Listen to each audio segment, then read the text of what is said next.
of the Most High. How can you know yourself? We believe there is some sort of truth, some sort of reality.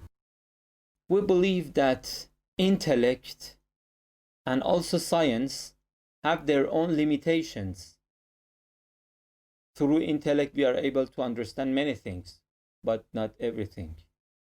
Science is a very excellent opportunity that we have in order to discover many hidden and secret realities of the universe. But still there are some limitations. This is why if we want to know ourselves and realities of the world, inevitably we have to refer to the authentic and reliable sources that God the Creator has given us. Otherwise, we remain ignorant. We believe there are some realities for human beings. Let me give you one example.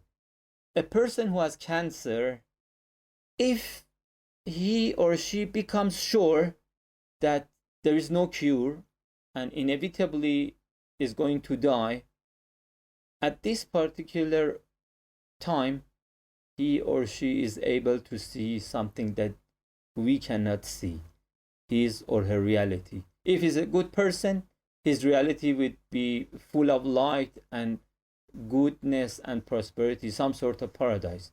And if the person is a bad person, at that moment, he would see fire, darkness, and difficulties. Exactly the same thing happens for those who have NDA experience. There is similarity between their identity, real identity, and their NDE. This is why those who commit suicide, something which is forbidden in Islam, as statistics show, they do not have a good actually situation after a suicide. And these are examples of existence of those secrets and realities. So in order to discover those realities, we have to refer to reliable divine sources. Let me give you some characteristics of human being based on Islamic teachings. Human being has dignity and honor. So God says, I have created everything for the sake of human being. Human being has intellect. This is another blessing of God which is given to human being. Intellect is considered to be as internal messenger beside external messenger, that is prophet of God. The next characteristic of human being is human being is able to gain knowledge. Not only normal knowledge, but also human being is able to gain unseen knowledge, extraordinary knowledge. Knowledge which is considered to be light, which is given to specific, spectacular servants of God. The next characteristic of human being is free will. Human being has free will. He is able or she is able to choose whatever he or she prefers. And the next one is eternal life. Human being has eternal life. We do not have death. We will live forever. And our death in this material world is the gate to enter that eternal life. So these were some of the important characteristics of a human being. However, there are some natural tendencies. For example, tendency or inclination to seek for the truth. This is one tendency. Or tendency toward virtues and righteous deeds and behaviors. Inclination toward creativity or felicity. These are some other tendencies of human beings. Another tendency is tendency toward beauty. So this is in the innate nature of human being. And The next one is immortality. This is also another tendency of human being. The next tendency is perfection or perfect beings. So we as human beings have this inclination toward perfection or perfect beings.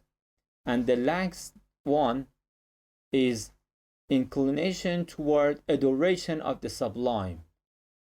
In our innate nature, we want to worship a sublime being. This is why religious beliefs have always been very strong among various nations. So, how can we activate or respond or fulfill these tendencies and inclinations? This is a real question. It's a very important question.